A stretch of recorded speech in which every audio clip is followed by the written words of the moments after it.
आज मैं आपको एक ऐसा गुरु मंत्र दूंगा कि आपका 5 लाख रुपए का अगर आपका लोन है तो वो 50,000 रुपए में सेटलमेंट हो जाएगी। 50 लाख रुपए का लोन है तो 5 लाख रुपए में सेटलमेंट हो जाएगी। हेलो साथियों, मैं अमरदीप कादियान। नमस्ते, प्रणाम, सलाम वालेकुम, सत श्री अकाल, जय मसीह की, राम राम जी, जय माता की, जय हिंद, जय भारत, जय ससुराल वालों की। साथियों, आपका स्वागत है डिसेंट फैमिली में। साथियों, आज मैं आपको एक ऐसा गुरु मंत्र दूंगा कि आपका 5 लाख रुपए का अगर आपका लोन है तो वो 50,000 रुपए में सेटलमेंट हो जाएगी। 50 लाख रुपए का लोन है तो 5 लाख रुपए में सेटलमेंट हो जाएगी। क्या तरीका है, क्या इसका प्रोसेस है, इसके बारे में विस्तार से चर्चा करेंगे। साथियों, सेटलमेंट है क्या बीमारी? भाई, कोई भी बैंक या एनबीएफसी कंपनी सेटलमेंट करता क्यों है? सबसे पहले तो भाई, कोई 5 लाख रुपए दे के 1 लाख रुपया क्यों लेगा? 50 लाख रुपए दे के 10 लाख रुपए क्यों लेगा? या 5 लाख रुपए क्यों लेगा? या 5 लाख रुपए दे के 50,000 रुपए क्यों लेगा? अरे वही लगी फटने, खिरात लगी बटने यार। जब किसी बैंक या एनबीएफसी कंपनी को यह समझ में आ जाता है कि इसके पास पैसे नहीं है, साम दाम दंड भेद हर तरीका यूज कर लिया, चवन्नी छाप लगा लिए, वो डरे ही नहीं। आपके पास पैसे हो तो इनके पैसे दे दें, नहीं तो आपकी फाइनेंशियल डेथ करेंगे, जो मैं हर बार बताता हूं। आपका सिविल स्कोर खराब कर देंगे। फ्यूचर में कोई भी बैंक या एनबीएफसी कंपनी आपको अनसिक्योर लोन नहीं देगी। लेकिन पैसे ही नहीं है तो आपका तो राहु केतु ग्रह तो क्या करेगा? साक्षात शनिदेव भी कुछ नहीं कर सकता धरती पे आगे। और यह चवन्नी छाप तो शुद्ध ही कुछ नहीं है। जब कोई भी बैंक या एनबीएफसी कंपनी अपनी दुकान तक का जोर लगा लेता है पैसे निकालने के लिए, और उसको यह समझ में आ जाता है कि सामने वाला ना तो डर रहा है ना घबरा रहा है, इसको अपने राइट्स पता लग गए हैं, अधिकार पता लग गया है, इसको यह पता लग गया कि लोन की ईएमआई डिफॉल्ट होना क्राइम की श्रेणी में नहीं है। ज्यादा से ज्यादा ये आपके ऊपर चेक बाउंस का केस कर सकते हैं। चेक बाउंस डिसेंटेड बाय लिख के वीडियो देख लें, आपको पता लग जाएगा मैक्सिमम ये आपके साथ क्या कर सकते हैं। कोई भी बैंक या एनबीएफसी कंपनी के पास ऐसे राइट्स, ऐसे कुछ अधिकार नहीं है कि डायरेक्ट आपकी एफआईआर लॉन्च करवा दे किसी भी थाने, पुलिस स्टेशन, चौकी में। क्योंकि चाहे इन्होंने कुछ भी लिखवा रखा है आपसे, वो मैटर नहीं करता। अगर कुछ लिखवा रखा है, कुछ एग्रीमेंट है, वो लॉफुल होना चाहिए। गैर कानूनी तरीके से उसमें कोई बात नहीं लिखी होनी चाहिए, कानूनी रूप से सही होनी चाहिए जो उसके अंदर लिखी हुई है। उसके अंदर तो 50 तरह की शर्तें लिखी रहती हैं जो आपके पक्ष की एक भी नहीं होती, सारी उन्हीं के पक्ष की होती हैं। लेकिन डरे घबराए नहीं। अगर आप कोर्ट की अवमानना करेंगे तो आपका जेल का प्रावधान हो सकता है। आपको 14 दिन की न्यायिक हिरासत हो सकती है। 14 दिन के लिए आपको जेल में जाना पड़ सकता है। लेकिन अगर आप कोर्ट की अवमानना नहीं करेंगे तो ये चवन्नी छाप तो शुद्ध ही कुछ नहीं है। साथियों, जब किसी बैंक या एनबीएफसी कंपनी को यह लगता है कि किसी तरीके से डर नहीं रहा, चवन्नी छाप 99% फेक नोटिस भेजते हैं लोगों के पास, 420 लगेगी, 419 लगेगी, 406 लगेगी, 138 लगेगी, 205 लगेगी, फलाना डिकड़ा, जो इनके मन में आता है वो भीख मंगे वो लगा के वो लोगों के पास भेजते हैं डराने और धमकाने के लिए। मेरे देखने में आया, कईयों के घर पुलिस वालों को भी ले जाते हैं। वो पुलिस वाला जो आपके घर आ रहा है गैर कानूनी तरीके से आ रहा है, अगर आ रहा है तो वैसे तो 99% आते नहीं पुलिस वाले, लेकिन अगर कोई आ रहा है पैसा धेला लेके इन भिखमंगों की बकाई में आके, तो उसकी नौकरी तुरंत प्रभाव से जाएगी। उसकी वर्दी जो है, उसकी ड्रेस जो है, खुंटी पे टंग जाएगी। वो अगर आपको अपने राइट्स पता है तो उसकी वीडियो बना ले, उसकी फोटो खींच लो उस पुलिस वाले की। क्योंकि पुलिस का काम हमारे देश में रिकवरी का नहीं है, लॉ एंड ऑर्डर को मेंटेन करना है, कानून व्यवस्था बनाए रखना है। आपकी 2 लोन की ईएमआई डिफॉल्ट होगी, 5 होगी या 25 होगी, 25 ईएमआई भी डिफॉल्ट होगी तो भी पुलिस का कोई काम नहीं है, क्योंकि पुलिस का काम रिकवरी का नहीं है। सबसे पहली बात तो ईएमआई डिफॉल्ट होने से कानून व्यवस्था बंका होगी जो पुलिस आएगी। साथियों, हर बात को आप समझने की कोशिश करें। जब बैंक या एनबीएफसी कंपनी को यह लगता है कि अब इसके पास ना तो ये डर रहा, ना एक पुलिस वाला बेच के देख लिया, वैसे तो आते नहीं, अगर बेच के देख लिया फिर भी नहीं काबू में आया, इसको अपने राइट्स पता लग गया, अधिकार पता लग गया, इसको पता है केस करेंगे, मान्य सुप्रीम कोर्ट तक जाते आते 40-45 साल लगेंगे, तब तक ये हरिद्वार ही जालेगा। इनको बड़े अच्छे से पता है, आपको पता हो चाहे ना पता हो। अगर अमरदीप कादियान के साथ जुड़े होगे तो आपको ही पता लग गया होगा 100%। लाखों आदमी सुसाइड करने से बच चुके हैं हमारी वीडियो देख के, क्योंकि उनको अपने राइट्स पता लग गए, अधिकार पता लग गए कि क्राइम की श्रेणी में नहीं है, लोन की ईएमआई डिफॉल्ट होना अपराध की श्रेणी में नहीं है। साथियों, अब जब बैंक को यह समझ में आ जाता है किसी बैंक या एनबीएफसी कंपनी को, तो वो सेटलमेंट के ऑप्शन पे आते हैं। ये 99% चवन्नी छाप फेक सेटलमेंट भी करते हैं, सेटलमेंट लेटर अपने आप से इशू कर देते हैं, क्योंकि इन भीखमंगों की इसमें कमीशन होती है, जिसको बैंकिंग की भाषा में इंसेंटिव बोलते हैं, 15 से लेके 35% तक। अब ये करते क्या है, कुछ झोला छाप यूट्यूबर है जिनको बेरा तो पता, तो बेरी की दुकान का नहीं कहा है, कहते हैं कुछ वकीलों से हमने सलाह करके क्या कर लिया, एक फॉर्म बना दिया, एक फॉर्म फिल करना है बस, और वो बैंक में जाके दे देना है और बैंक सेटलमेंट कर लेगा। अब है बॉडी ट्रेड, न्यू तो सारा देश ही बैंक में वो फॉर्म भर के तेरे पे लेगा, और वो फॉर्म फिल करके सारा ही देश वहां जाकर खड़ा हो जाएगा, भाई मेरी सेटलमेंट कर दे भाई। अब कौन पागल कुत्ते ने काट रखा है 5 करोड़ के जो कोई नुकंद हो 50 लाख रुपए देने पड़ेंगे तो सारे ही सेटलमेंट करेंगे भाई। एक भी आदमी नहीं ऐसा जो उनको होगा मैं सेटलमेंट नहीं करता। फिर तो भिखमंगा सेटलमेंट का ही काम शुरू कर दे तू, या बुद्धू क्यों बना रहा है पब्लिक को। भाई कोई ऐसा फॉर्मेट नहीं है, कोई ऐसा वो नहीं है जो इन्होंने बनाया है झोला छाप यूट्यूबरों ने, ऐसा कोई फॉर्म नहीं है जिसको फिल करके आप सेटलमेंट करवा ले। वही लगी फटने खरात लगी बटने। हाँ, बैंक और एनबीएफसी कंपनी करते हैं, लेकिन कब करते हैं, जब बिल्कुल ज्यादा अति हो जाती है, उनको लगता है कि भाई अब तो होगा ही नहीं है, किसी कीमत पे भी नहीं आदमी पैसे देगा, कोर्ट कचहरी में सारी उम्र निकल जाएगी इसकी, फिर पैसे किससे लेंगे, अनसिक्योर लोन है।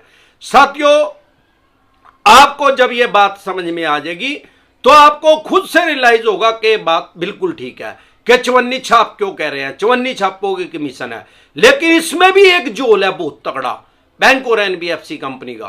फॉर एग्जाम्पल, और आप हमारे साथ टेलीफोनिकली जुड़ना चाहते हैं, टेलीफोनिकली एडवाइस लेना चाहते हैं, तो आपकी स्क्रीन पे नंबर आया हुआ है 9306347314। इस नंबर को सेव करके व्हाट्सएप मैसेज करें तो आपको पता लग जाएगा, आपके पास रिप्लाई आएगा तुरंत प्रभाव से कि कैसे आप हमारे साथ टेलीफोनिकली जुड़ सकते हैं या पर्सनली मीटिंग कर सकते हैं। मान लो आपकी ईएमआई 50,000 रुपए है और ईएमआई डिफॉल्ट हो रही है आपकी, फॉर एग्जाम्पल है, चाहे उसको 10,000 रुपए कर लो। अगर आपकी 50,000 की ईएमआई डिफॉल्ट हो रही है, 2 4 5 10 हो गई है, उसके बाद ही तो सेटलमेंट के ऑप्शन पे आएंगे, 1 2 के बाद तो सेटलमेंट पे आएंगे नहीं। अब वो होगी खुदा ना खास्ता, भगवान ना करे ऐसा हो गया। अब उस बैंक या एनबीएफसी को समझ में यह आता है कि भाई इसके पास 50,000 रुपए देने के नहीं है, नहीं तो ये दे ही देता यार, कौन अपनी बेइज्जती करवा कर राजी यार, कौन किसके पैसे मार कर राजी है। हमारे साथ देश के हर कोने से, हर स्टेट से आदमी जुड़ते हैं, ऐसी कोई स्टेट नहीं है जहां से अमरदीप कादियान के साथ लोग टेलीफोनिकली ना जुड़ते हो या पर्सनली मीटिंग करने ना आते हो। अब सवाल यह है कि मुझे जितने आदमी मिलते हैं उनमें से सभी ये कहते हैं कि भाई मैं पैसा देना चाहता हूं। एक भी आदमी आज तक मुझे ऐसा नहीं मिला जो ये कहता हो कि भाई मैं तो बैंक के साथ फ्रॉड करना चाहता हूं। भाई जेन्युइन प्रॉब्लम है, अभी नहीं है जी, अभी मैं टाइम लेना चाहता हूं, ये टाइम नहीं दे रहे हैं। अब सवाल ये है, जब उसको जिनने आपको पैसे दे रखे हैं उसको समझ में आ गया भाई इसको 50,000 रुपए तो इससे दिए नहीं जा रहे, अब सेटलमेंट के नाम से आपको एक लॉलीपॉप देते हैं जानबूझ के, अगर जेन्युइन सेटलमेंट भी करते हैं तो यह बात ध्यान रखें। सबसे पहले तो सेटलमेंट करने से पहले सेटलमेंट डिसेंट एडवाइस लिख के वीडियो देख लें, आपको पता लग जाएगा कि क्या सावधानी बरतनी है आपको। फिर भी अगर सेटलमेंट करनी है, एक चीज और ध्यान रखें, अपना बजट ध्यान रखें। कोई बैंक, एनबीएफसी कंपनी या कोई चवन्नी छाप आपको ऑफर दे रहा है, भाई 50 लाख रुपए देने, आप 5 लाख रुपए दे दो या 10 लाख रुपए दे दो, चलो। अब वो 10 लाख रुपए में आपको कह रहा है पहले 2 लाख रुपए दे दो, फिर 1 लाख रुपए दे देना और बाद में 5 लाख रुपए इकट्ठे कर देना, या और कोई पॉलिसी बता रहा है आपको भाई अब 2 दे दो, 1 करके फिर बाद में दे देना। उसको ये पता है, वो आपको लॉलीपॉप दे रहा है, लालच दे रहा है, भाई ये कहीं से इंजाम करे, अरेंजमेंट करके 2 लाख रुपए ले आएगा और 2 लाख तेरे को दे देगा। दे दिया आपने उसको, अब 1-2 महीना और दिया, उसको पहले ही पता है भाई इससे 50,000 तो दिए नहीं जा रहे यार, लाख रुपए महीना घंटा दे देगा।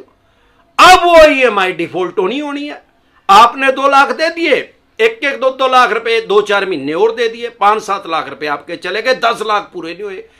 एक भी दिन EMI डिफॉल्ट होगी तो ये कहेंगे हो गया भाई हैप्पी बर्थडे। क्या हो गया भाई?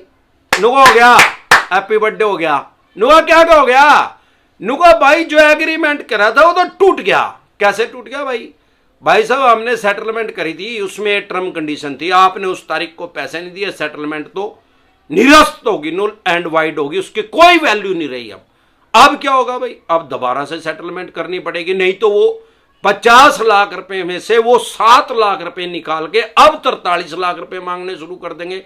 ये ऐसे साइकोलॉजिकली खेल रहे हैं आपके दिमाग से, मनोवैज्ञानिक रूप से खेल रहे हैं। इनको बड़े अच्छे से पता है। अब होगा क्या? उस चवन्नी छाप की लॉटरी निकलेगी, 15 से लेके 35% तक इनको कमीशन मिलती है चवन्नी छापों को, उसको 7 लाख रुपए में से 35% पैसे उसको मिल गए और आपको लग गया चूना। भाई सारे देश में जो कुछ कंपनियां भी हैं जो सेटलमेंट के नाम पे कहती है भाई हम सेटलमेंट करवा देंगे, अरे सेटलमेंट करवानी भी है तो किसी थर्ड पार्टी की जरूरत नहीं, और ना ही अमरदीप कादियान सेटलमेंट करवाता। यह तो मुझे बताने और समझाने के लिए सामान्य बोलचाल की भाषा में इसलिए कहना पड़ता है। अब सवाल यह, अगर आपको करवानी भी है, अरे मियां बीबी राजी क्या करेगा काजी यार, बीच में किसी को क्यों डाल रहे हैं? वो अपनी दिहाड़ी निकालेगा। आप खुद से ही सेटलमेंट अपने मुंह से कभी ना बोले, अगर सेटलमेंट करवानी है तो उनको बोलने दे। 70 से 75% इजिली डिस्काउंट मिल जाता है। वो डिपेंड करता है कि आपने कितना टाइम हो गया है बैंक का पैसा दिए हुए, मतलब डिले कितना हो गया। आप एक बात समझ ले, सेटलमेंट करने से पहले सेटलमेंट करना भी अपनी फाइनेंशियल डेथ करना है। फ्यूचर में कोई भी बैंक या NBFC कंपनी आपको अनसिक्योर लोन नहीं देगा सेटलमेंट करने के बाद भी। बस ये ध्यान रखें, अगर आपको साथ जेन्युइन सेटलमेंट हो रही है, आप ये ध्यान रखें जितने महीने का टाइम पीरियड ये आपको दे रहे हैं, क्या उतने महीने में आप इनके पैसे दे सकते हैं क्या? अगर उसका जवाब 10 बार आपका माइंड 10 बार कहता है कि मैं दे सकता हूं, मेरे पे ब्योत है, बजट बन जाएगा मेरा, या मेरी तो सलाह यह है जब भी सेटलमेंट करे 1 टाइम सेटलमेंट करे, एक शॉट में करे, रिटर्न मिले, ताकि फ्यूचर में लफड़ाई ना रहे इसी तरह की या किसी भी तरह की कोई। इसके अलावा अगर आप हमारे साथ टेलीफोनिकली जुड़ना चाहते हैं या पर्सनली मीटिंग करना चाहते हैं, फिर आपका लोन 2 करोड़ का है, 5 का, 25 का, 50 करोड़ का है, जितने भी करोड़ का, आपके पास सिंबॉलिक पोजीशन का नोटिस आ रहा है, फिजिकल पोजीशन का आ रहा है, 13(2) का आ रहा है, 13(4) का आ रहा है, 138 का आ रहा है, 25 का आ रहा है, आर्बिट्रेशन का आ रहा है, या अन्य किसी भी तरह का आ रहा है, आप एक बात समझ ले, सरफेसी एक्ट ने आपके राइट्स और अधिकार आपके खत्म नहीं किए हैं। अगर आपने 50% से पैसे आपके ज्यादा जा चुकी है EMI के, तो आप DRT में जा सकते हैं इनके खिलाफ स्टे लेने के लिए। आपके अधिकार जो है खत्म नहीं हुआ है, DRT भी कोर्ट का नाम है। आपके 20% से कम पैसे रह गए हैं अगर देने आपने, तो आपके ऊपर सरफेसी एक्ट लागू ही नहीं होता, उसके तहत आपकी प्रॉपर्टी की एक्शन हो ही नहीं सकती। आपका एग्रीकल्चर लोन है तो आपके ऊपर सरफेसी एक्ट लागू ही नहीं होता। इसके अलावा भी अगर आपकी प्रॉपर्टी की ऑक्शन का टाइम आ गया है, DM साहब के आदेश आ गए हैं, तो भी आपकी प्रॉपर्टी को कबाड़ी के रेट में, स्क्रैप के रेट में नहीं बेच सकते भाई 3 करोड़ की 1 करोड़ में बेच देंगे। हाँ, अगर आपको अपने राइट्स और अधिकार नहीं पता तो लाखों आदमियों की बेच भी देते हैं। और आप हमारे साथ टेलीफोनिकली जुड़ना चाहते हैं, टेलीफोनिकली एडवाइस लेना चाहते हैं, तो आपकी स्क्रीन पे नंबर आया हुआ है 9306347314। इस नंबर को सेव करके व्हाट्सएप मैसेज करें तो आपको पता लग जाएगा, आपके पास रिप्लाई आएगा तुरंत प्रभाव से कि कैसे आप हमारे साथ टेलीफोनिकली जुड़ सकते हैं या पर्सनली मीटिंग कर सकते हैं। एक बार जोर से मिलकर नारा लगाएंगे, जय ससुराल वालों की।